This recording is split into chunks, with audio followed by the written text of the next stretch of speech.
Garage fam, Garage Guys. Welcome to the Garage Guys Race Preview Show presented by Hooters. Right now, if you get over to Hooters, use promo code Garage Guys, you can not only save money on to-go orders, but dine-in orders as well. Dine-in Dale, tell them who sent you.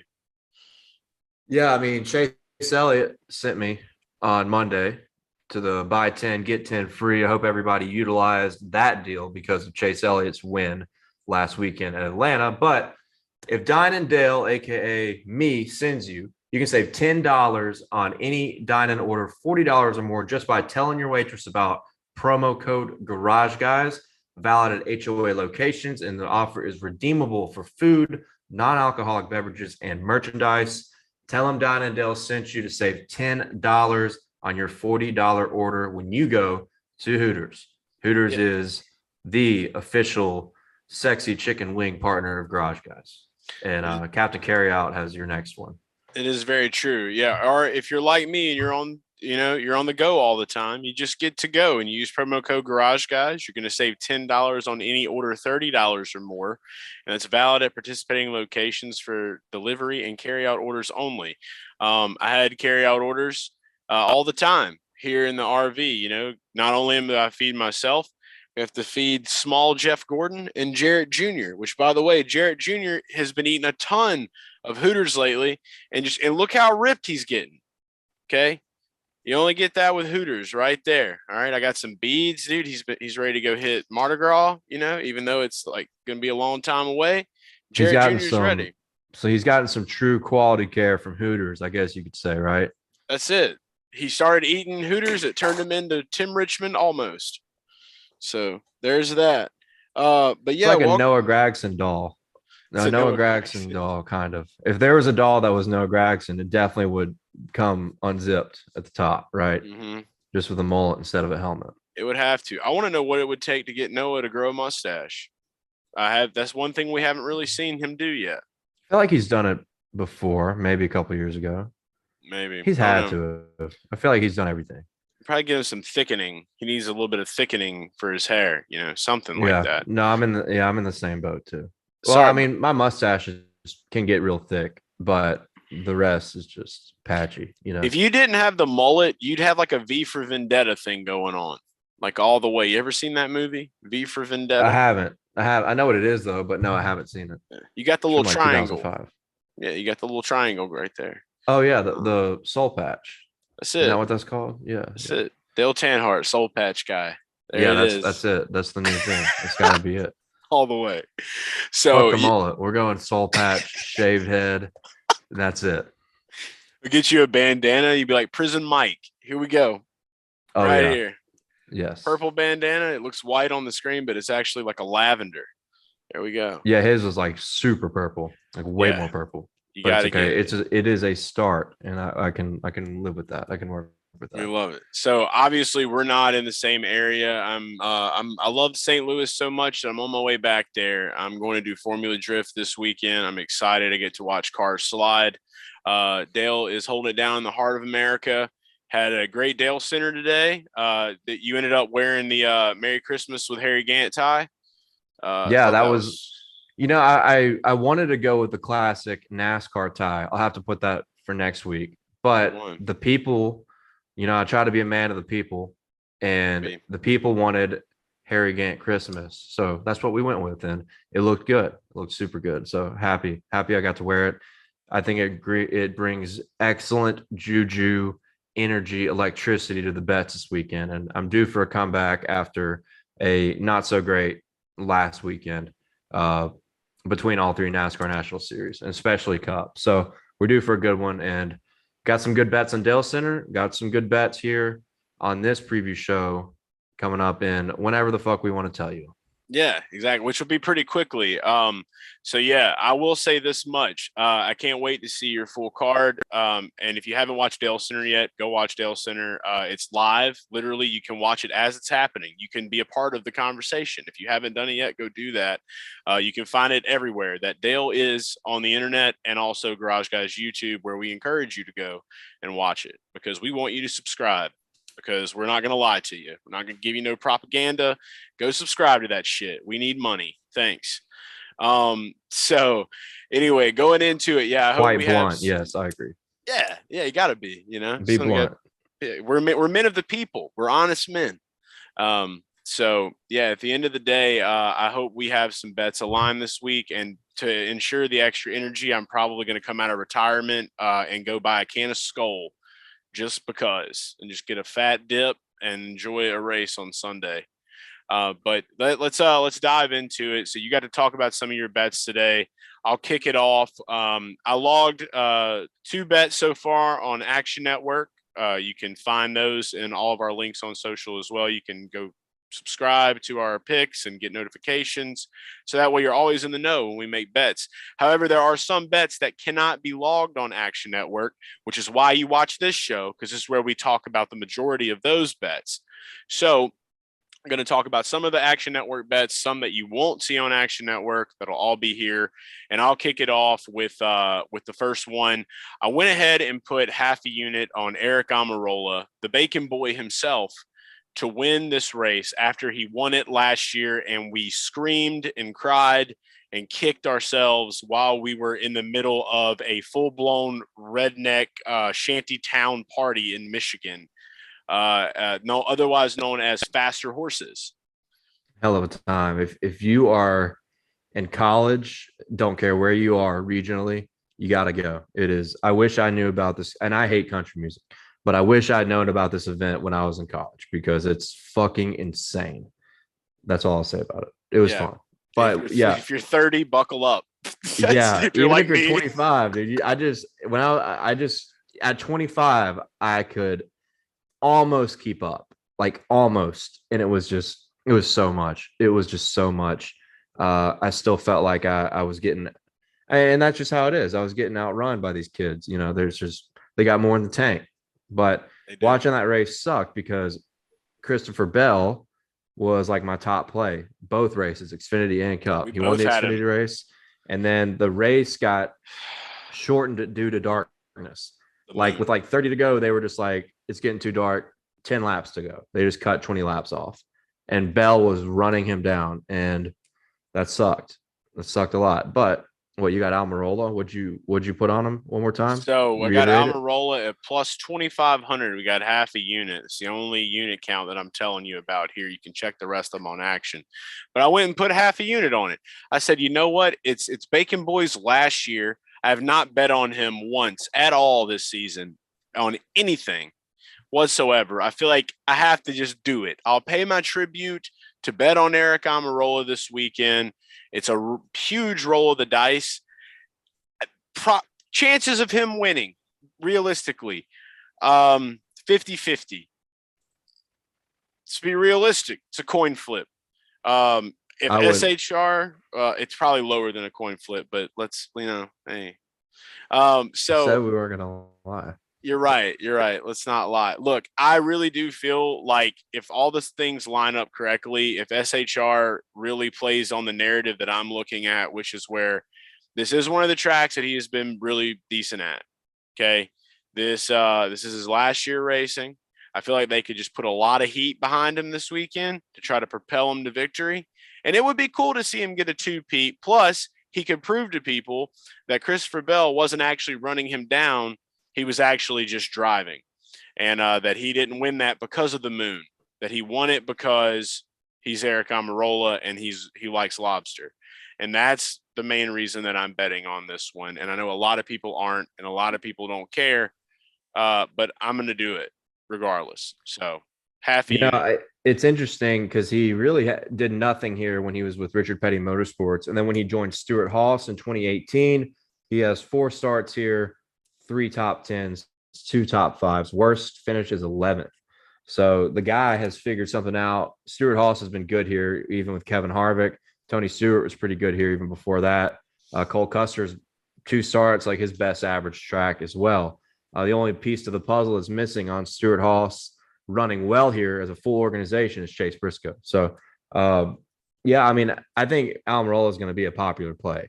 I've seen a good bit of chatter in the Garage Guys Fantasy Sports Discord, which you should join. Click the description below and you'll see a link.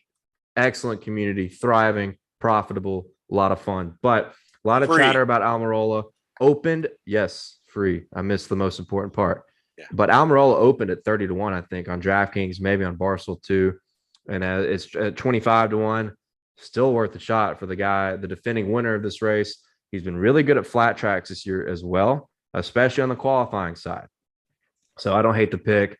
And you look at all the data and look at what Stewart-Haas has done. I feel like a Stewart-Haas driver could be poised to win on Sunday. But I'm going to go in a different direction and talk about the guy that ran second to him last year and is a New Hampshire god, and that is Christopher Bell. This is the number one play I gave on Dale Center, and that is Christopher Bell over William Byron at -110 via DraftKings Sportsbook.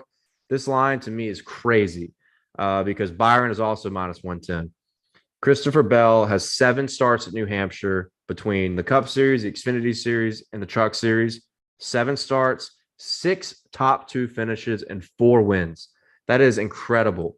The one outlier was a P28 when he was racing for Levine Family Racing, the number 95 car, which was a shitbox at times, just to put it bluntly, without or just lack of a better term.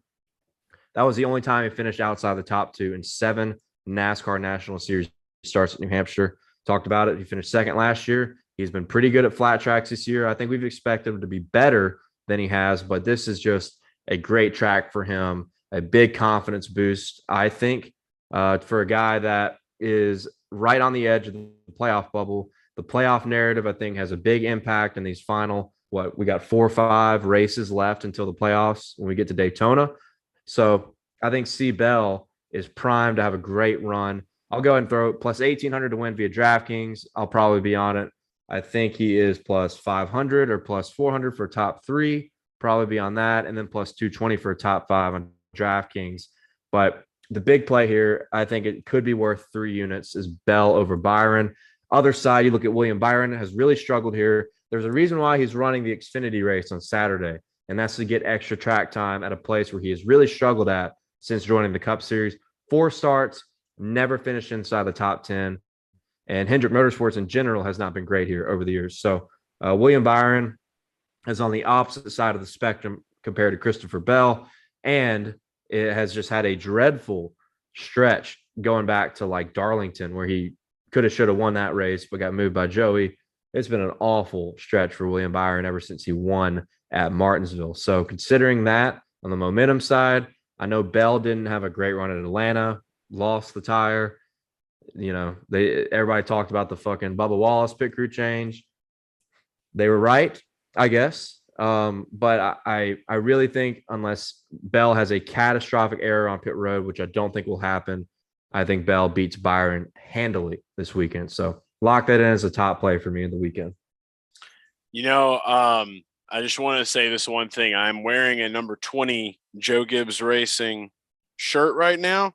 Not wearing it because of Christopher Bell, though. Wearing it because NASA found more galaxies, and there's a lot of space to be explored. So built for the future.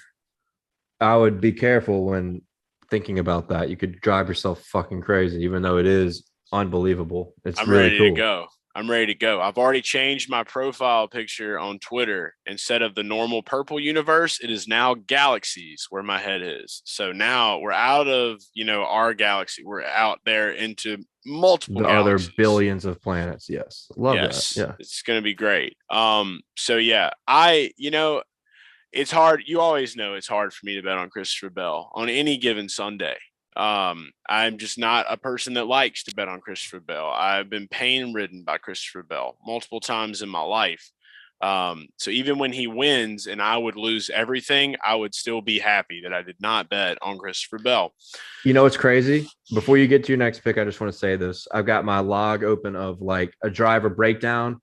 I always talk about it on a Dale Center. I go over like specific, like how much money each driver has made me, or in the opposite direction, which is on that side. Christopher Bell, I have bet on more than any driver in any NASCAR series. I like 18 bets, and I am plus 4.53 units when betting on Christopher Bell. So that's good. That's pretty good. Holy shit. Qualifying How? bet. Oh, dude, it's crazy. I mean, I think I hit him on a qualifying bet at Kansas or one of those intermediates. I've had several matchups, top fives hit. So yeah, Christopher Bell has been decently profitable for me in 2022, and hopefully we keep that going. And $4 it's pretty trillion crazy. pretty good, man. It's just crazy. Exactly. Yeah, it's good, but could be better, right? Right. It's just Not crazy to 70 look at trillion. all the bets. Exactly. It's crazy to look at all the bets that I've put on him, and we're positive when betting on Steve Bell. So think about that. And we hadn't even got to his best track yet until this weekend. You're right. All right, so we'll leave that out in the open. I don't want to fuck up too much here, Juju, but just wanted y'all to know where I stand. So I'm gonna move into my other outright that I have. This one right here is the guy that I probably, and the rest of the Garage Fam Discord, you yourself have bet on, and probably still did not make us enough money to justify the win that he did get. But I am ready to go ahead and say I'm not done betting on this man, even though a lot of people seem to have already forgotten him very quickly after his first win. And that's Tyler Reddick plus 2,200 over on Barstool Sportsbook. Why am I picking this man to win? Number one, he just had a win. His first win in the Cup Series, the win that everyone's been waiting on. Number two, huge news drop this week, and this is probably the reason why people don't even want to mess with it. He is literally going to be signing with a team in 2024, came out a year and a half ahead of time to let everyone know. Like RCR put out the saddest message of all time. They're just like, the timing couldn't have been any worse. Like literally said that in there. That's the child. And he's older than me. Yeah, wife is a fashion designer. That's my boy. We were talking about China on Dale Center. I was talking about we need a good nickname for this guy, but like the baby face just doesn't help. It just doesn't help the vibe. Man is hung up on Chris Bell. We're talking about Tyler Reddick, and he's got Chris Bell. By the way, I think Reddick will be driving for them in 2023. Just my 2 cents. I've seen this happen before, but continue. Sneaky plays. Maybe he'll be in the 20 or the 19. Who knows? So anyway, what I'm looking for with Reddick is the fact that, A, just had a win. B, got good news circulating out there. This man is not going to get lazy. He wants to keep showing what he's got and that he's good. I go back to Phoenix. I think about Phoenix a little bit, and I think about some of these other tracks that he's done. It's been a mixed bag, but I feel like when you get a win, your confidence level is definitely spiked. We know that he's got a car that can do what it needs to do. We've seen it week in and week out. And I just feel like, why not Red Dog? I feel like the odds are really long on this guy. And he's another young guy, another young gun, I guess you could say, that's just ready to shake things up. And he honestly, I think he had a top 10 here last year. I know that he ran and started up into the top 10s, and he kind of held on tight. Maybe I think he finished 12th. He probably finished right outside of the top 10. But I mean, he was running with the big dogs for the majority of the time. I don't want to mess up the internet connection too much. By the way, we were on hotspot, but I was looking at it while 13th. I was eating. 13th, so 12th, right around there. But he did start inside the top 10. He was running around. Who knows? Pit crew issues. What it could have been. But I feel like a lot of things have tightened up over there now, and they're just going to want to keep performing. So I'm with it. I'm with the Red Dog. I'm riding with Red Dog plus 2,200. I actually mentioned that on Dale Center. I didn't elaborate much, but I do think he's being slept on, I think. I'm not sure if I'm going to play him, but looking at his odds, everybody's going to forget about Tyler Reddick this weekend, I think. And maybe we'll see something in practice or qualifying that tells the vast majority of people otherwise. But it's an interesting price for sure with a guy that not after last week, but the week before had a good bit of momentum getting his first win. It's one of those guys that I always thought I say this about Chase Briscoe too. And I guess it hasn't necessarily happened, but once they get that first win, they're going to start clicking. They're just going to start clicking them. And really, I think Chastain has been the one that has proven to have the most potential to do that. But yeah, I think everybody's going to sleep on Reddick. He's plus 1,000. So, I think that's pretty crazy. Yeah, I mentioned Chastain, man. All you got to look at is the fact that he's good everywhere. He has speed at every single racetrack. My issue this weekend, This is a track that can get physical. You just wonder if Denny gets around him, is he just going to punt him just out of being like, I'm fucking sick of this. I got to send a message right now to this guy.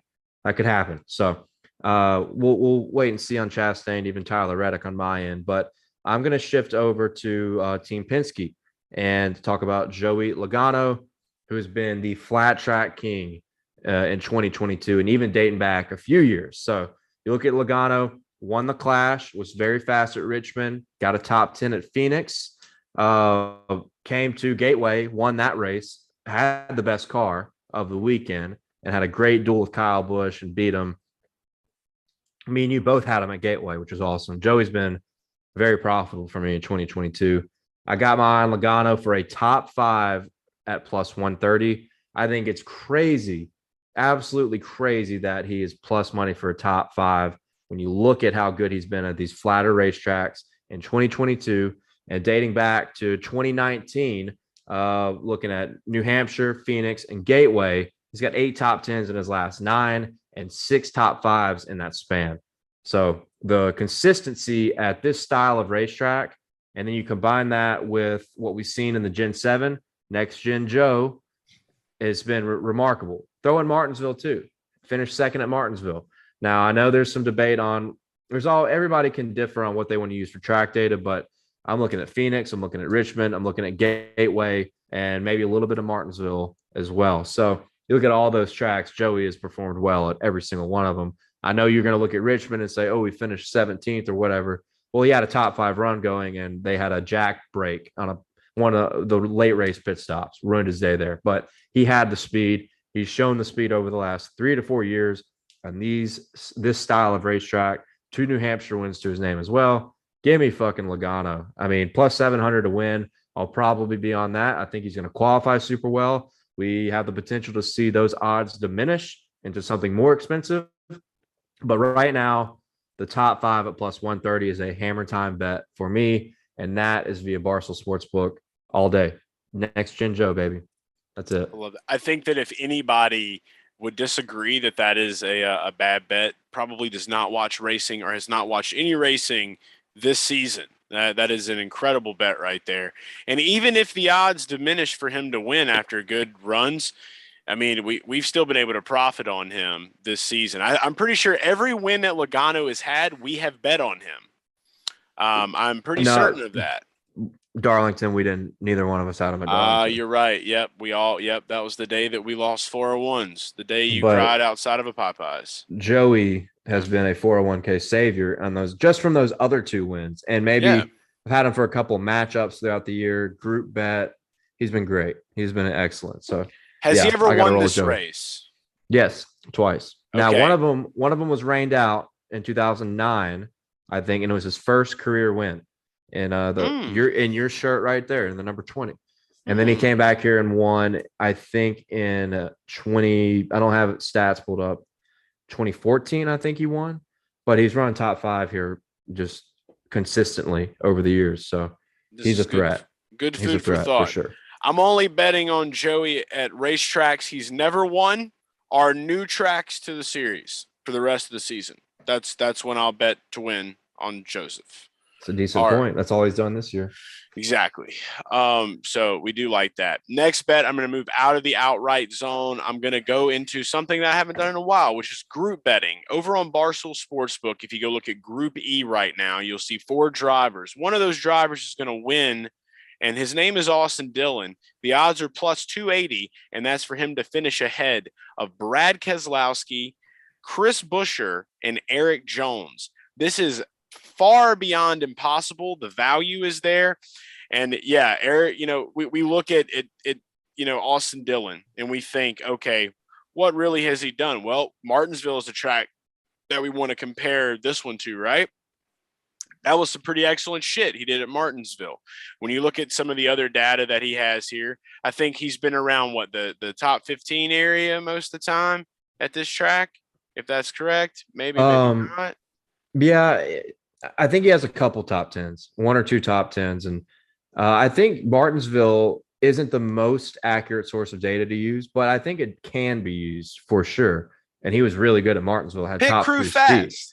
Yeah, and they have had a pretty good pit crew this year. I think Richmond is something that can be used. I think he had a top 10 at Richmond as well, like 8th or 9th. So Yeah, not a bad play for a guy that at tracks he's not typically good at. He's been better at this year. it's just a flatter tracks. Plus, he has a television show. They need good content for the television show. What would Yeah, be they need better? a win for the show. Yeah, win the Group E bet. That's all you got to do. Plus 280. I love that bet. I'm hammering all the way home. Again, that's on Barstool Sportsbook. Group E. Take Austin Dillon. Ride him with me. That's that bet. So for my next one, I'm gonna lean. Oh, and there's some line movement actually from earlier. I wanted to talk about him more on Dale Center, but I just didn't get around to it.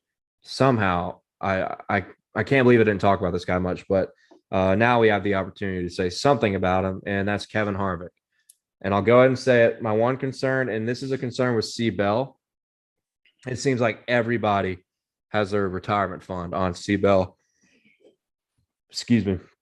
C. Bell and Kevin Harvick, especially for like a top 10 bet. Harvick opened at a lucrative line considering how good he's been at New Hampshire. He was even money on like Caesars or Barstool. But I'm looking at Harvick. Let's see, for a top 5 on Barstool Sportsbook, 221. Man, that line has moved. I don't know. I feel like I'm changing my mind right now. Top 10 is like minus 120 now, I think. Like it started at minus 105. It's like minus 160 to minus 200 on most books. So it's just continuously moving. People are hammering it. People are hammering it because Greg's talked about it. You know, Greg has a big following and everybody's betting it. Greg Mathern. Yes, it is Mathern, 100%. Yeah. We figured that out, by the way, if you listen to the pod. And I mean, I knew it from the beginning, but you're a big name studier. It was a source of conversation.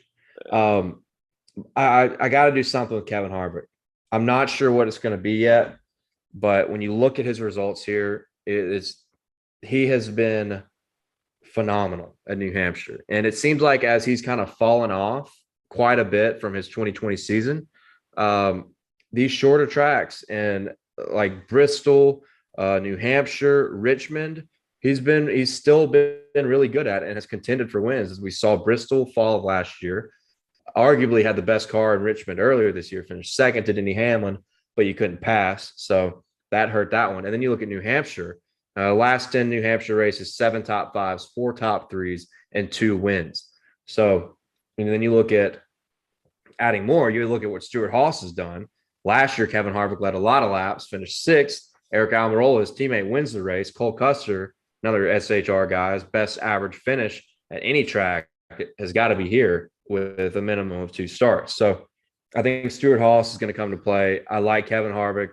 1,500 to win, I think is worth it. 1,400 is the line I just saw that moved from, I think it was 1,800 earlier when he was aligned with C. Bell. But I got to do something on Harvick. Maybe plus 575 for a top 3. I just think something on Harvick is absolutely worth it. I really think he could break through. And part of it, just forget the statistics. Something just feels like Harvick's going to win. It just feels that way for me. And I'm usually not as much of a gut guy like you are, or maybe like a lot of other people are. A lot of people in the Discord are all about the gut feeling. Kevin Harvick, I'm just not sure. It just is a weird feeling. You got to bet something on Harvick. That's all I'm going to say. I don't know what. Bet something. You know, I'll say this. As the gut boy himself, I'm not feeling anything whatsoever attached to Kevin Harvick this week. I know that everybody out there is, and I think that the majority of it has to do with, you know, there's a lot of stat guys out there. It's not a bad thing to be a stat guy. Most of the time, those are the guys that win at the end of the day. Not everybody, you know, can take the sacrifice of being a gut boy. So the reason I think a lot of people are heavy on it is just because of the past statistics and because he hasn't win, and people feel like he just deserves that, like he needs that, like that just has to happen. Well, in my brain and the way that I see things is it doesn't have to happen. Sometimes people get old, and sometimes, you know, the car doesn't run as good as it should, or a driver has trouble adapting to the vehicle. We've seen glimpses of hope for Kevin. Don't get me wrong. I did not think he was going to run as good as he did at Phoenix. I had money on him at Phoenix. And he did way better than I expected. I was looking at Coda. Remember, he was having a really good run and something happened. He screwed it all up, or the team screwed it up, his pit crew. There have been the glimpses. Sonoma, sorry, not Coda. And he still finished fourth, I think, in that race. Yeah. But here's a reason why I like Kevin, because tracks, like his best statistical tracks, he has still been good at over the past 6 to 8 months. Sonoma is by far his best road course. He had a car that could have won at Sonoma if his pit crew didn't screw him on that last stop. Phoenix is by far his best statistical track. You said it. He ran top 10. I think he finished 6th. Richmond, another good statistical track for Kevin, finished 2nd. And you look at Gateway, was running 12th, 13th, and blew a tire with a few laps to go. But it's just something about – I just think these tracks bode confidence for Kevin in a car that has been tougher for him to adapt to. And in 2021 already wasn't a great year, obviously. He didn't even win a single race after winning 9 the year before. But this year, he's had chances. Like you said, there have been glimpses. And most of those glimpses have been at tracks where Kevin historically performs well at. And we are coming up to one this weekend. So what are the top 5? What's the top 5 odds on him? Around plus 200. I may do the top 5 because you're absolutely right about that. Looking at that this year, yeah, we have the ones that he has just killed and won in the past. He's been around there. He's been around that area. That's been his best tracks this year. Yeah. So yeah, maybe that's not a bad thing. Top 3, I feel like could be a little shaky, but I don't want to curse anybody's juju. I'm just saying that's where I'm at with it personally. And the top 5, I don't think would be a bad bet, especially when you have to look at that statistic of what we've seen out of him this year with the tracks he's good at. So I think he will have speed. I think he will have speed. It's just a matter of every other element that everyone wants to see K-Harv win a race again. Let's be real. I feel like there's a lot of people out there that want to see that. We could talk about Kevin for hours, I feel like. So Kevin. Yeah. Kevin won me so much money in 2020. I love that guy. Oh yeah, same. Yeah. Same. So I guess we'll do this. I'll go ahead and move on to my last bet so that you can as well, and we'll wrap it up here. My last bet that I'm going to give on the show is going to be one where I'm going to go ahead and use Jeff Tell Mobile to call it in because that's how I feel.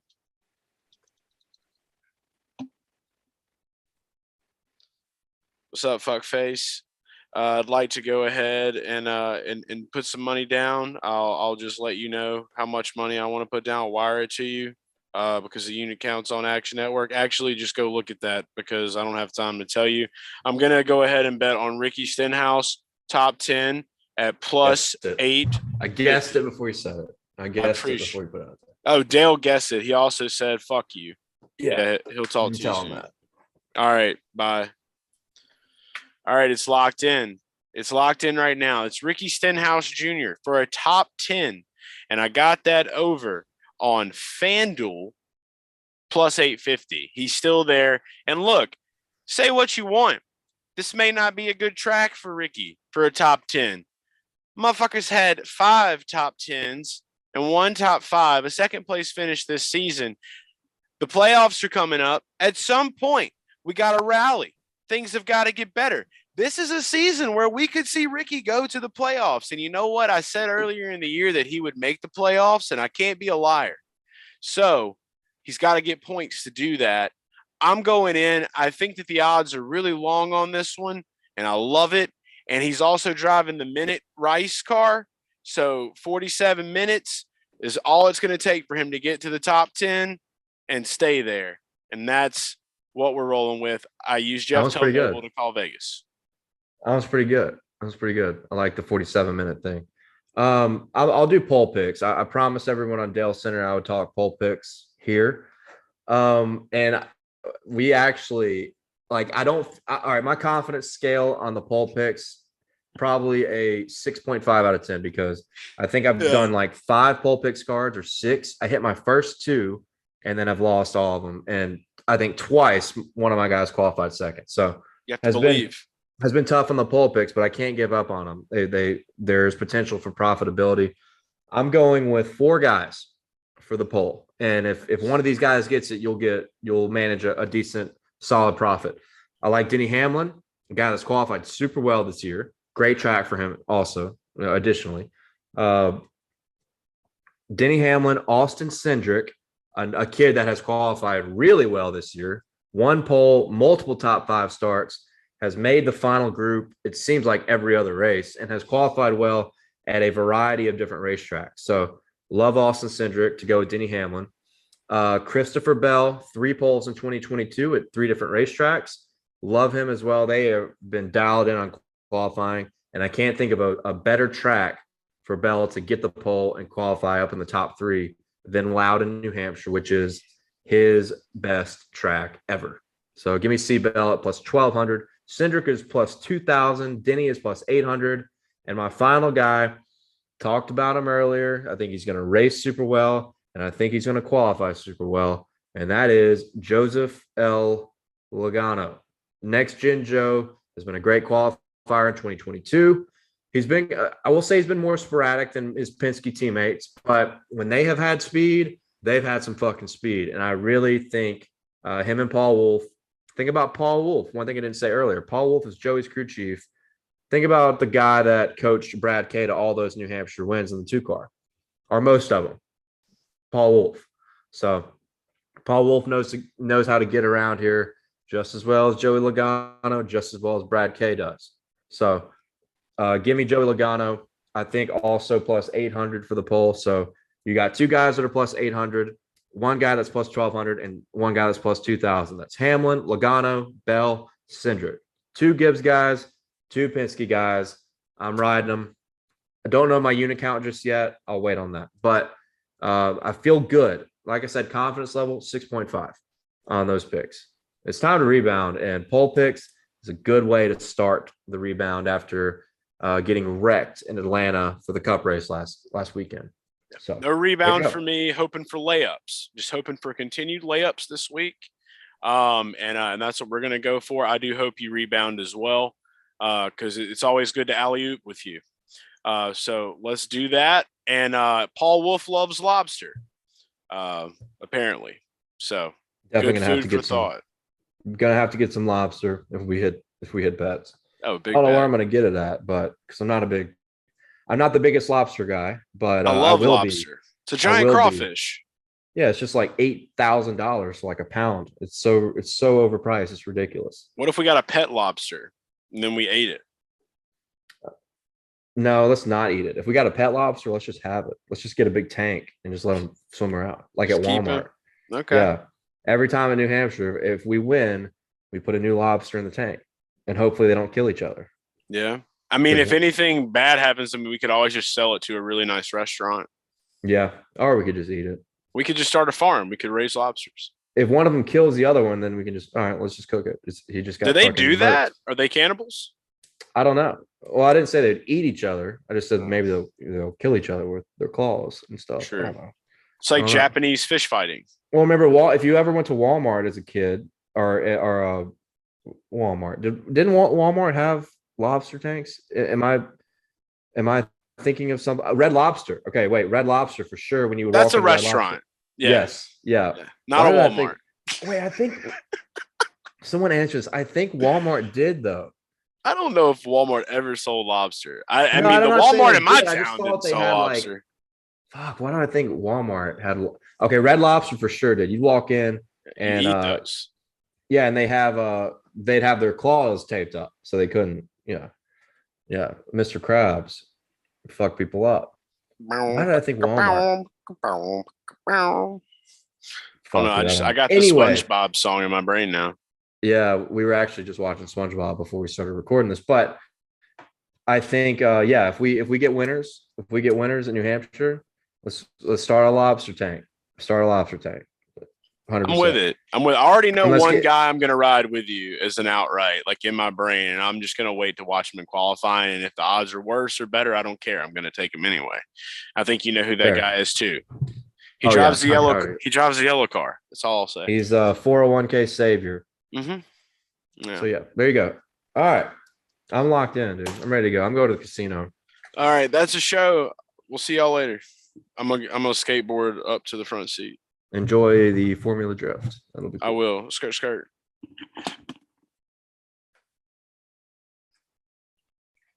It's the garage guys. It's the garage guys. It's the garage guys. It's the garage guys. It's the garage guys. It's the garage guys. It's the garage guys. It's the garage guys.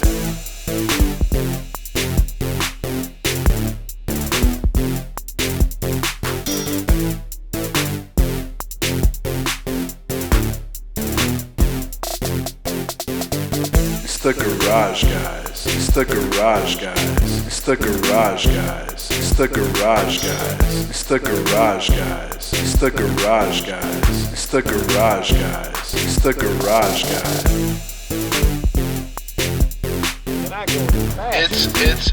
It's the garage guys.